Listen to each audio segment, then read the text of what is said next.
이명박 전 대통령 검찰 출석을 앞두고 검찰이 이 전 대통령에 대한 압박 강도를 높이고 있습니다.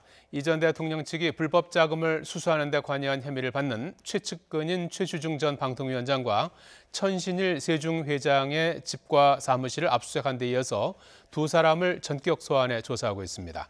최재민 기자입니다. 검찰이 천신일 세종 대표이사 회장 자택을 아침 일찍 압수수색했습니다.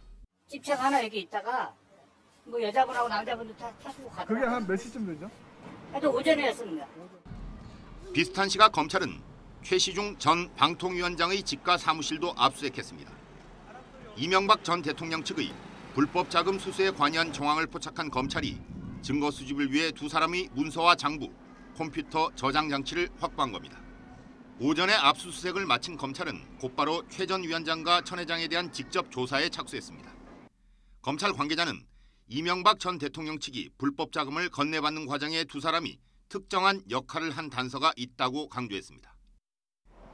검찰 안팎에서는 최 전 위원장과 천 회장이 18대 국회의원 공천에 관여한 것으로 보고 있습니다. 김윤옥 여사와 가까운 사이로 알려진 김소남 전 의원이 김백준 전 청와대 총무기획관에게 건넨 5억 원대의 공천대금 불법 자금을 전달하는데 메신저 역할을 했을 가능성이 크다는 겁니다. 이와 관련해 김소남 전 의원은 지난 1일 검찰의 피의자로 다시 소환돼 조사받으면서 공천대가 금품 전달 혐의를 시인한 것으로 전해졌습니다. 이 전 대통령 측의 최측근인 최 전 위원장과 천 회장은 17대 대선을 전후해 이 전 대통령 측이 불법 자금을 모금하는데 핵심적인 역할을 했다는 게 검찰의 판단입니다. 이 전 대통령의 큰형인 이상은 다스 회장도 두 번째로 검찰에 소환돼 조사를 받았습니다. 검찰은 이 회장에게 도곡동당 매각대금 사용처와 다스 실소유주 의혹을 비롯한 경영비위 의혹을 다시 캐물은 것으로 전해졌습니다.